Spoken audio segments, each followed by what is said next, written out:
didn't even introduce yourself. I didn't even introduce myself. Wow, I knew going in. We have to learn how to love kids. I really learned myself. 85% of our calls are EMS. And that's not only for police, but it is for firefighters and 911 telecommunicators. Our last guest is going to be a great show today. Mm-hmm. God said, come as you are, right? You gotta go down memory lane. Oh, man. No, that was really cool. Great conversation, you guys. Wow. You know it feels so good. All right, good morning, Joy 1340 AM listeners. We are back this morning with a great show. I am Officer Ralph McLean. I am the recruiter and program coordinator for the Office of Community Relations, Engagement, and Recruitment. And I'm in the studio with... Yes, sir. My name is Jordan Dickerson. I am one of the recruiters with the City of Milwaukee Fire and Police Commission. And we are back with episode 45 of The Conversation. I like that number 45. Mm-hmm. It's just something grand and just concrete about 45. You like the right? number 45? Yeah. You know what I like even better? 50. Hey, we're going to get there. We're going to get to 50 soon. Yeah, when we say 50. But no, it is a blessing to be back on the airways. And thank you, listeners, for tuning in again. We have a special show today. We'll introduce our guest in a moment. But as we do each week, we like to let those out there in the listening audience know that the Milwaukee Police Department is hiring. We are hiring for police officers. Law enforcement by nature is a noble profession. And the nobility comes with agreeing to serve and protect even those that you don't know personally. If you ever thought about serving this great community of ours, or have nieces, nephews, grandchildren, children, or a friend who's thought about a career in law enforcement, then you can certainly have them go to the City of Milwaukee jobs page and they can apply there. And Jordan has some more information on that. Yes, and if you ever have any questions about what the process is like, how do I become an officer, what are some youth programs that we have to offer, you can actually reach out to this number right here. It's 414-519-6190. Again, that's 414-519-6190. That is our live texting system that we use to kind of communicate with people who just have questions. Myself and the other recruiter, we actually respond to those messages directly. So you're getting human responses, human engagement. And we always try to, provide the best response that we can. If we may not have the answer, we will definitely do our best to find the answer for you. So definitely text that number if you have any questions at all. Absolutely. And without further ado, we would like to welcome to the show this morning. I'm excited about this, Jordan. Prior, and I mentioned this before, you and I have talked often, that when I was a small kid, and even in high school, music, theater, all of that was big for you. That was my jam. That was my jam. And whether it came from, I think the first time I was on stage and heard an applause, I don't think you ever get over that. And you constantly in life try to replicate or get that feeling back again. And through my time as in a jazz band, concert band in high school, from playing percussions to going on to Columbia College in Chicago, to listening to my beloved house music, and one of my favorite DJs is a DJ by the name of Black Coffee, who's from South Africa. Okay. And so, of course, the guest we have in the studio today is just going to speak to my soul, all of our souls, as a matter of fact. Definitely. So in the studio, 1340 listeners, we have dancer and choreographer Fern Holker, who was born in Sierra Leone, Africa. Now, Ms. Calker, or Fern, or Mama Fern. Mama Fern. Studied with the National Dance Company of Ghana at the University of Ghana, Legon, then returned to the United States. In 1969, Mama Fern founded the KO-THI Dance Company after returning from Ghana. The company was created to develop, educate, and showcase and preserve African, Caribbean, and African American dance and music. Since 1981, her and the KO-THI Dance Company have created major full-length evening works, collaborating with various international artists from across the world and world cultures. And then she's also a professor at the University of Wisconsin, Milwaukee as well. So she is an educator, educating others. We would love to welcome to the show Miss Mama Fern Mama Fern. and Betty Coker. welcome to the show. Thank you. Yes, ma'am. So, in the very, very, very, very beginning, what sparked your passion in dance? Well, I have to say that it was my father. I was a small little college brat because my father was the principal, or what you would call president today, of Fora Bay College in Freetown, Sierra Leone, which was one of the oldest universities attached to the British educational system. And so I grew up on a college campus in Africa, up in the mountains, and where I could hear drumming being waffled up through the breeze, early in the morning. I grew up hearing the muezzin calling the prayer, the Muslim prayer, which is a very calming, soothing song that they sing in the mornings and in the evenings. My father was a fanatic about classical music and drumming and all kinds of music, Broadway shows. So I grew up hearing Porgy and Bess, right? And that really I wanted to be a singer, or thought I was going to be a singer. And this is in Africa, right? So I'm hearing African rhythms. My youngest memory, this is the memory that really set it off for me, was being very young. I couldn't have been more than like 5, and my father had put me on his shoulders when we had gotten downtown off the mountain into the city. And it was Boxing Day, which is a big holiday in a lot of the African diaspora right after Christmas. All the musical groups come out with their mascots, and bells, and you hear people's feet shuffling, and you have cowbells going and different kinds of drums and people singing and chanting and these masked characters. And he had me on his shoulders. And that, I think, was the moment for me. I didn't understand it all, but I knew that it had entered my pores. I could feel it in my soul, and it was shattering and inspirational and spiritual all at the same time. And I grew up later to be able to attach those words to what I was feeling as a 5-year-old. Yeah. I wanted to dance. I have always wanted to dance. The tribal name that they gave me was Yonkoto, which means always messing around. And I'm 77 and I'm still doing it. Describe you to a T, huh? I'm still always Yonkoto here, Yonkoto there, So that was really what started it for me. I've never really grown up, don't want to. I've gotten wiser, but I have my spirit. I always have a picture of that little girl. I have a picture of myself at 5 on the beach in Sierra Leone holding my father's hand. And I have to protect her. That's my first mission in life, is always to protect that little girl, right? That's so important. And that has helped me understand why that's my mission, is to protect all the little girls and boys, so that they can feel what I want them to feel. What you described when you had that applause. Yes. I want every kid to have that opportunity. In KO-THI, over the 55 years, we've reached over 1 million kids that have had a chance to see us or put their hands on drums or dance. That's a lot of kids. Yes. And grown people that I run into in their 40s and 50s stop me and say, I have to tell you, Mama Fern, I remember you because you were the first person that I saw in an African gown at my elementary school in 1960-something. Wow. Right? Yeah. And these are grown men who are telling me that they remembered that. Isn't that Scary. That's powerful. That is so powerful. And honestly, this is going to be such a powerful conversation, I can already tell.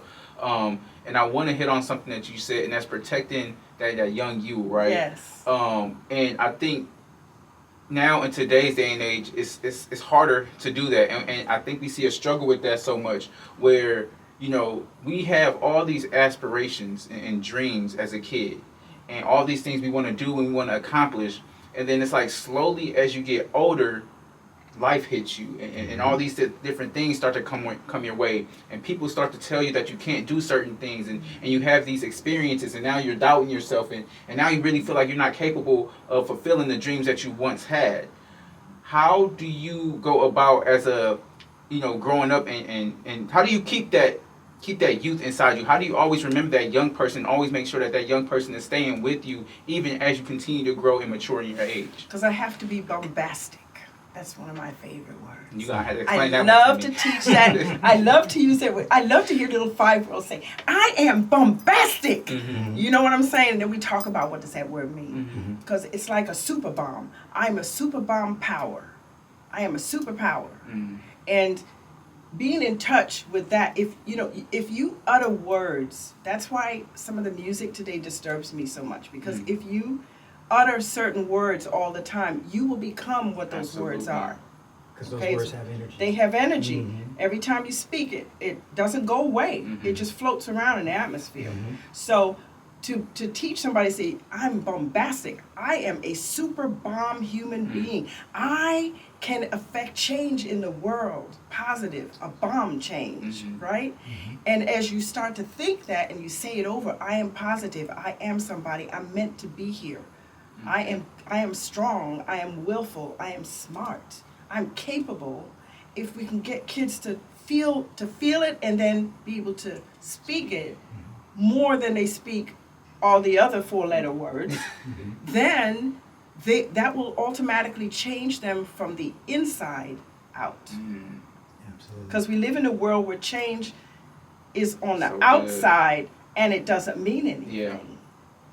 They're not cleaning the inside. It doesn't even If matter. you can talk all kinds of stuff. If the inside is dirty, the outside is going to be dirty. Absolutely. And you're looking outwardly for something to reflect you as a human being. Mhm. But oftentimes, if you're looking outwardly, like today, especially with social media, Yes. if you're looking for your reflection in others in the mirror, but that mirror is broken, Mm-hmm. then you're going to get back an image that's broken. Right, and we get hung up with, we've gotten hung up, and it's going to get worse with, how many likes you get. Mm-hmm. And like I keep trying to tell the young people, say they don't like you. How could they like you? They don't know you. Mm-hmm. So I have people who are my peers who spend a ton of time on their Facebook, and they're posting where they went last night. They're posting what they ate. They're posting. I don't need to know what you ate yesterday. What I would like to know better is what book did you read, or what book are you reading right now? Then we can talk about that on Facebook. But I don't need all of that junk information. Yeah. Like can't we keep anything to ourselves anymore? Do we Right. have to tell everybody everything we're doing every moment? Mm-hmm. And I think they do that, and it comes down to they're looking for validation as well, right? Right. When we post these pictures, when we go on these amazing trips and everything, it's like, okay, yeah, look where I'm at, look what I'm doing, and yeah, validate it. Like, you like these pictures, and then too often times we associate our value with the likes that we get on these Instagram posts. And now if you don't have enough likes on a certain picture, you got certain people that will take it down, like, oh no, I never Right. mind. I don't even wanna Or post how it. about you gonna ex-friend me or how do you? I wasn't your friend to begin with. Eat my fire.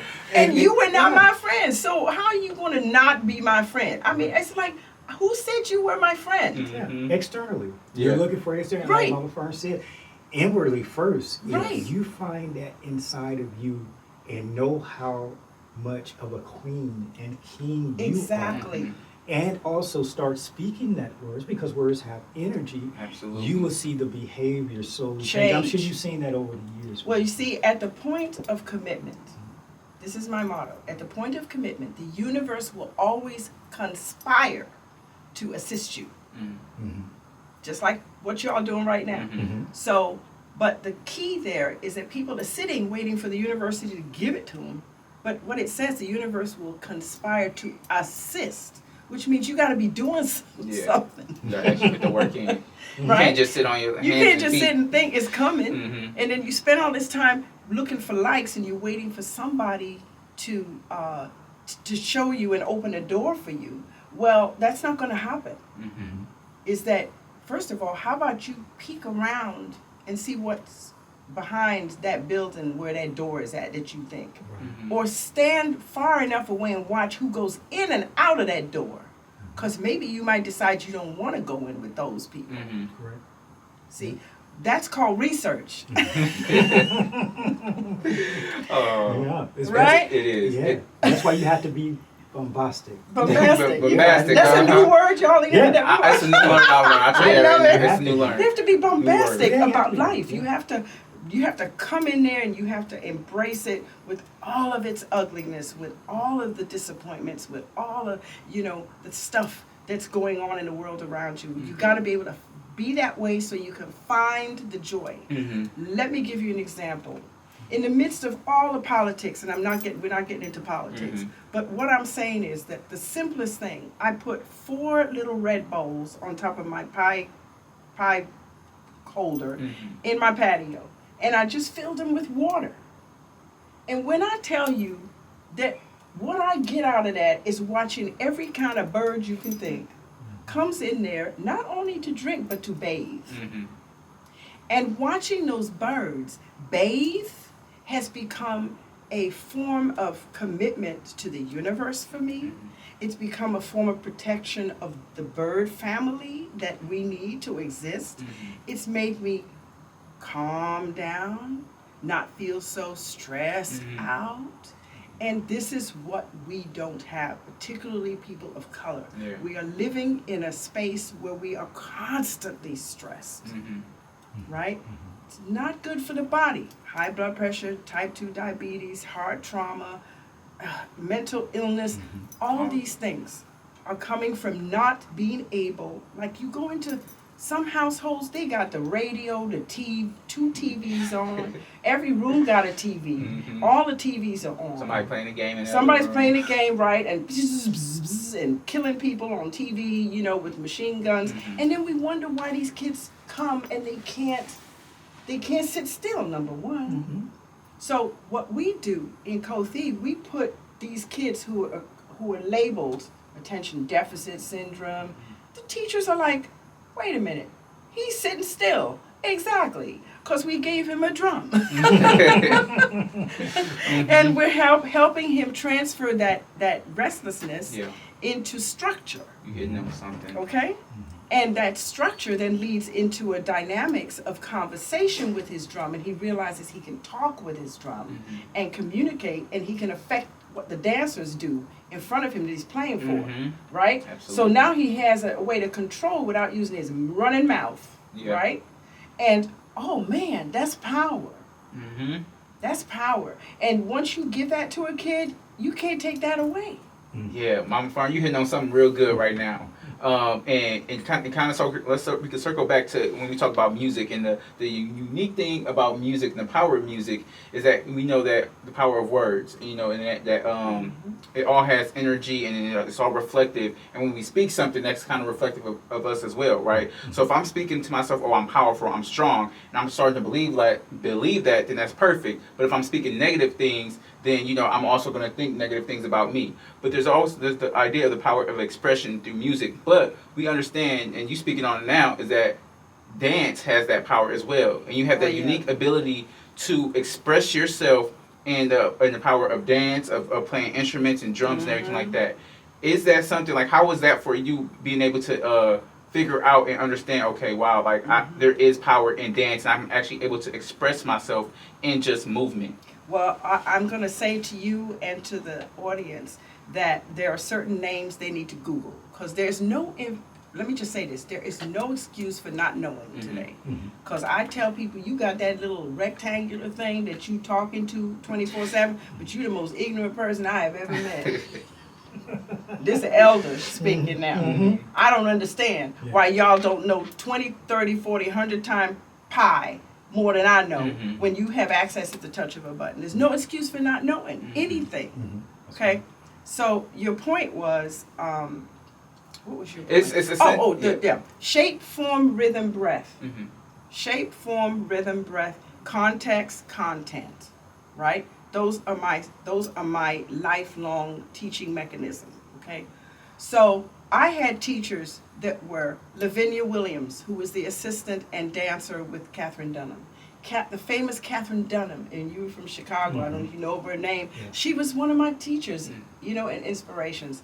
Pearl Primus, one of my inspirations, because she didn't fit the way a dancer's body is supposed to look. I was never a skinny, anorexic-looking dancer.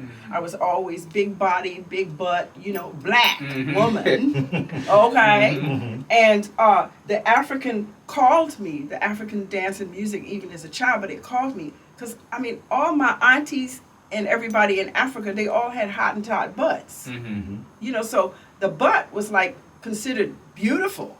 I never thought of it in a negative way. Right. And so when I came to this country, it was astounding to me that people were trying to, and of course now girls are getting shots in their butts to get bigger, which that's a whole nother conversation we'll talk about another time. But those people, Chief Bey, who was one of the master teachers, drum teachers, was one of my teachers, physically one of my teachers. And they taught me about the power of ownership. Okay, even if you didn't have any money, that you own your body, you own your spirit, you own your mental capacity. Okay, so I learned very early in my, like, I was lucky to have them around in my 18, 19, 20, early 20s. And they taught me to be open. They taught me to be sharp in terms of my visual attention to what people are doing. What do people say versus what they do, okay? They taught me the principles of letting your ego go so you can absorb. Because the ego stops you from taking taking or accepting a gift that's trying to be given to you, but you can't because your ego smacks in the way. Exactly. I believe Ayala Bazant always says that ego is the acronym for easing God out. Absolutely. I love her. Yeah. I don't know where she disappeared to. Right. But isn't it something? Yeah. Easing God out literally. because now you think you are it. You think you're God. You think you're God. And there's a lot of people on the planet walking around thinking they're God. Right. Oh, yeah. And they're in for a rude awakening. I don't want to be around when the awakening happens. Maybe either. Because it's not going to be pretty. Because if you walk around like that, only disaster will follow you. And our prison systems are full of young people who really shouldn't be there because they just didn't know what a hug was. They didn't know that they weren't God. And they had to assume the godship so that they could survive outside of the house. Yes. Or even survive what's going on in the house. So sometimes you have to do that. I don't know if that answered your question. No, it definitely did. And to me, because I mean, at the end of the day, it goes back to like expression. You know, because that's what it's all about, expression. Like we have to give these young kids a reason or find a way to express themselves.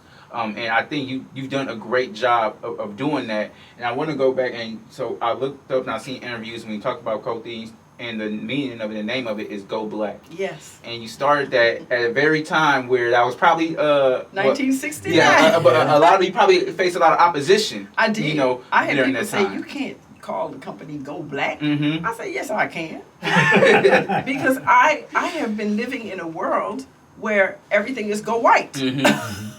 And including my college years where I sat in a class called the Arts of Man when I was a freshman in Madison. And it was halfway through the semester, we're studying these beautiful artifacts all around the planet, but we never got to Africa. And when we finally talked about Africa, was related to a man called Picasso. And Picasso was known as the father of Cubism.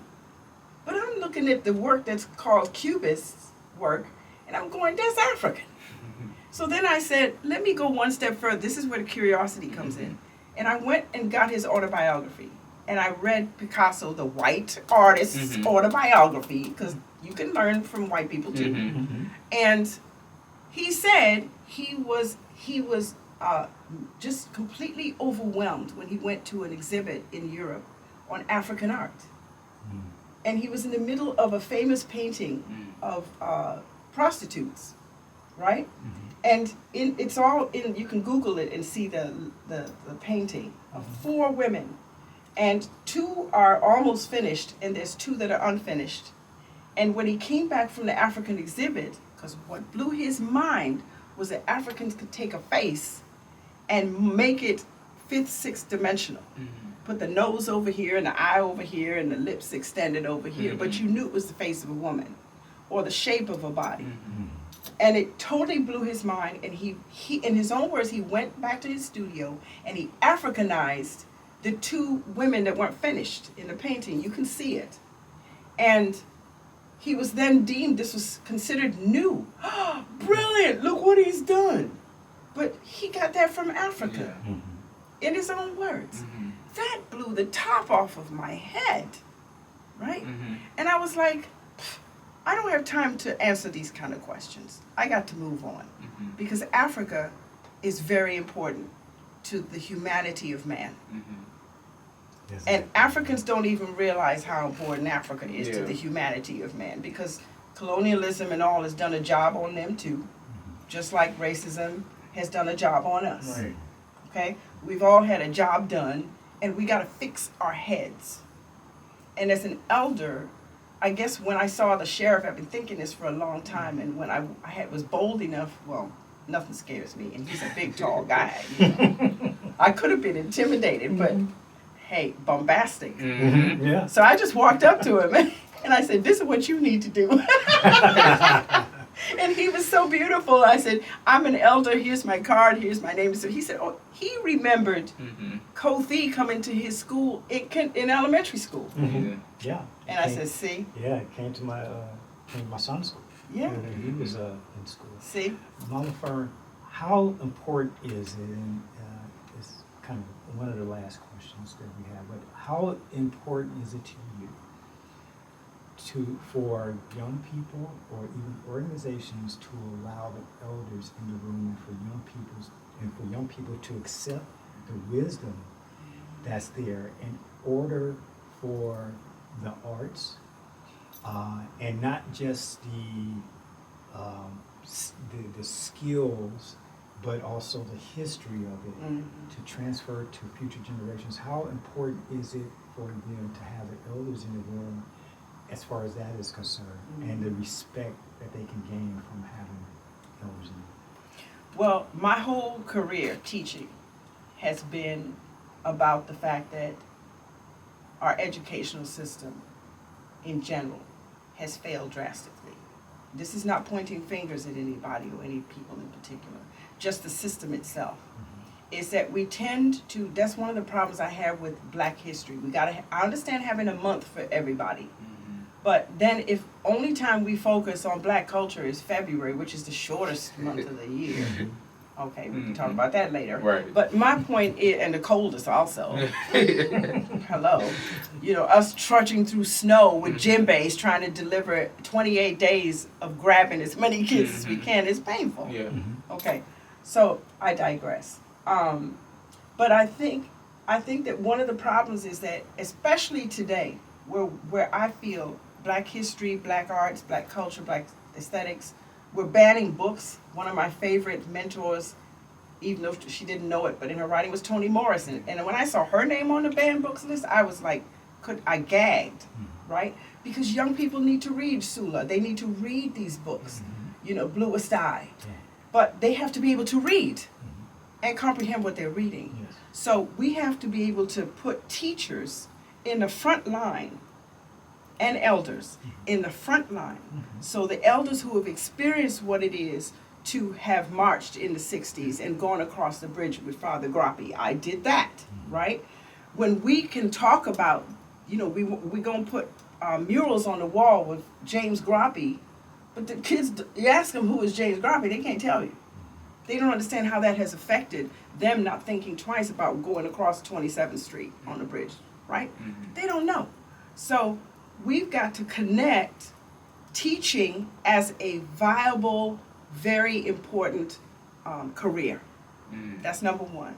Then we have to give these teachers, because they're coming out of universities where they're not getting all of the information either.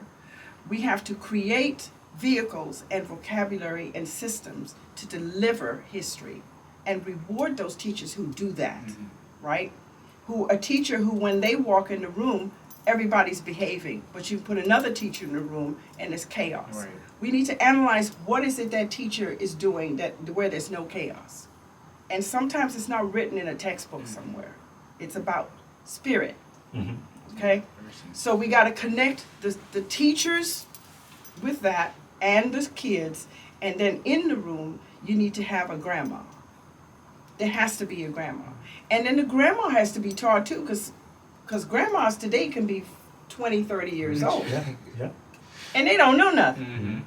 Right? So it's not like a 70. I'm talking about grandmas who are like over 60 or 70 years. I'm not talking about these new grandmas out here because they can't Not even, the new they age can't grandmas. even they can't even cook some grits. You know what I'm saying? And that's a passing test for me. You got to be able to make some good Yeah, grits. you got Yeah. You know what I'm saying? So I'm just saying that this is par for the course. I feel that is part of the connective tissue, and that's what I was saying to our sheriff is that you're doing great things, but I think it will go faster and it'll be more concrete and more productive if we can get some of the elders, because elders got stories that need to be told.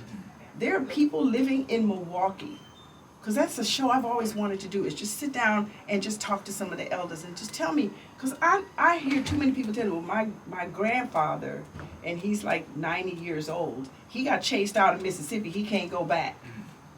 Oh, well, why can't he go back to Mississippi? Because they were trying to hang him, to lynch him. And I'm saying, how come we're not telling that story? Because these babies are walking out here, what do you want to be? I want to be a Kia boy. Boy, come over here so I can smack you upside the head. Because I got a story to tell you. That's awesome. Exactly. You see what I'm saying? Because grandma can do that. Yeah. Yeah. Grandma, great-grandma can smack you upside the head. And we've missed that lesson. I'm not talking about brutality to children. Right. But I know that I was one of those kids that I had to be smacked upside the head. Because I would go where I was told not to go. And I had to learn that there's some places I shouldn't go. Absolutely. Listen, it was such an amazing, powerful episode. We definitely appreciate you for coming on. This needs to be like a series of talks. Right, no, for real. at the end of the day. Yeah. We definitely, again, are going to reconnect. I love it. Firm and have more conversations with you about a number of things, including the furthering of the education of dance, the African diaspora. We're going to need to have. And dance gives ownership. Yeah. It does. That's what you were talking about. It's ownership. Yeah. Drumming and dance gives ownership. Absolutely. It gives ownership, and it's an outlet. Yeah. So, definitely thank you. Like I said, it's been a pleasure. It's been an honor. We need more elders out there, and young folks, we got to listen to our elders. But I definitely appreciate you, and thank you, listeners. And Mama Fern did want to leave with something. Remember, you wanted to leave us with Oh, something? you yeah. wanted to say? I wanted to say that I heard just recently somebody was talking about stuff going on in the planet and the U.S. and said agency, if we don't use our agency, it's the agency that we have we will lose. There you go. There you are. Perfect Yeah, mic drop right there, y'all. And you're our 1340 AM listeners. It was a blessing, and we will talk with you next week. Thank you for All coming. right, God Thank bless. you.